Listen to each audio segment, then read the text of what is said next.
అన్నకు ఫోన్ ఇచ్చేసి అన్నకు అవసరం అన్న మధ్యలోకి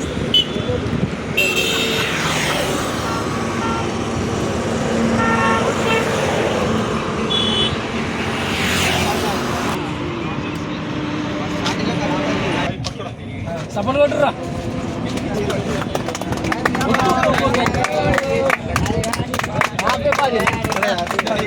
కొబ్బరికాయలు అరే కొబ్బరికాయలు ఇటు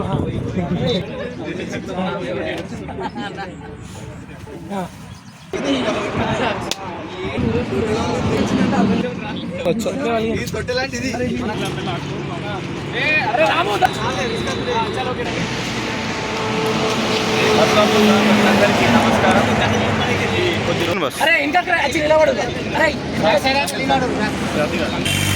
బస్వాపూర్ గ్రామ ప్రజలందరికీ నమస్కారం. కొన్ని రోజుల క్రితం ఎండ తీవ్రతకు ఆడ తల్లులు ఇబ్బంది పడడము చూసి మా మిత్రులతో సంభాషించడం జరిగింది. ఈ సమస్యకు ఏదైనా పరిష్కారం కావాలని చెప్పేసి మేము సంభాషించడం జరిగింది. దానికి మూలంగా ఇక్కడ ఒక పందిరేసి వాళ్ళకి ఎండ కొట్టకుండా అలాగే వాటర్ ఫెసిలిటీ పెట్టి ఆ దాహాన్ని తీర్చే ప్రారంభం ముందు పెట్టుకోవడం జరిగింది. అందులో భాగంగా ఇవాళ ఉదయాన్నే లేచి మా యూత్ ఫర్ యూనిటీ సభ్యులు అలాగే బాసం శ్రీరన్న గారు మరియు గోండ సామన్న గారు వీరి యొక్క సహాయం మేరకు ఈరోజు అద్భుతంగా పని జరగడం జరిగింది. అన్న special very very thank you. ఇప్పుడు ఈరోజు మీరు ఇంత సహాయం చేశారు కాబట్టే ఈ కార్యక్రమం ఇంత సక్సెస్ జరిగింది. అలాగే బస్వాపూర్ గ్రామ ప్రజల ఆదరణ ఉంటే ఇలాంటి మంచి కార్యక్రమాలు మరెన్నో చేస్తామని మా యూత్ ఫర్ యూనిటీ ద్వారా మనస్ఫూర్తిగా తెలియజేస్తున్నాం. బస్వాపూర్ గ్రామ ప్రజలకు అందరికీ తెలియజేయన విధంగా బస్వాపూర్ మన ఎండాకాలం స్టార్ట్ అయింది కావున ఎండలు విపరీతమైన ఎండల్లో బస్వాపూర్ గ్రామ ప్రజలు మరియు బస్ కోసం వచ్చి ఇక్కడ తీవ్ర ఇబ్బందులు ఎదుర్కోవడం జరిగింది. అలా ఎదుర్కోవడం మేము మా దృష్టికి రావడం జరిగింది. మా దృష్టికి రాగానే దీనిపై మేము తక్షణ చర్యగా ఏం చేయాలని అంటే ఇక్కడ ఒక ప్రయాణ ప్రాంగణాన్ని ఏర్పాటు చేసి నీడ కల్పించాలని మరియు వాటర్ సదుపాయం కూడా కల్పించాలని మేము నిశ్చయించుకోవడం జరిగింది. అలా నిశ్చయించుకొని ఇక్కడ ఈ యొక్క సదుపాయాన్ని ఏర్పాటు చేయడం జరిగింది. ఇలాంటి కార్యక్రమాలు ముందు ఇంకా చేపడతామని యూత్ ఫర్ యూనిటీ సభ్యులకు తెలియజేస్తూ అమ్మా నమస్తే అమ్మ, నా పేరు సుమన్. ఇక్కడ మీ అందరికి ఇబ్బంది అవుతుందని చెప్పేసి మన యూత్ వాళ్ళందరూ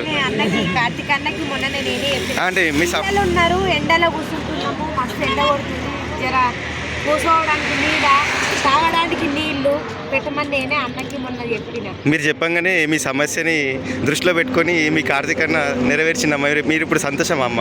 ఇప్పుడు ఎండ కొట్టకుండా అదేదో బస్ స్టాప్ అరేంజ్ చేశారు అండ్ వాటర్ కూడా పెట్టారు. అమ్మ మీకమ్మా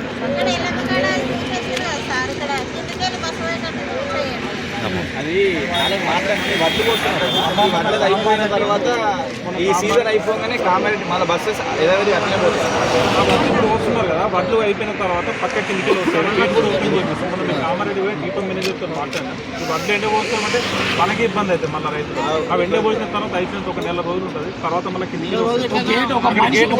ఒక్క మనిషి పోయేటట్టు అమ్మ ఏదైనా సరే ఒక్కొక్కటి తీరుతుంది. ప్రాబ్లం చెప్పింది అక్కడే ఇప్పుడు హ్యాపీ అమ్మ. అమ్మ నేను కూడా అంత దూరం వెళ్ళినా ఏందో ప్రోగ్రామ్ ఉంది వాటర్ అని చదివినా ఇంత దూరం వచ్చి అడుగుతున్నా. మిమ్మల్ని కూడా ఆపినందుకు ఏమనుకోకండి. ఈ ఊరోళ్ళని ఆపినా ఓకే చేపిద్దాం. అది కూడా ఒక మనిషి ఒక అవునవును ఇట్లాంటి బెంచీలు ఒకటి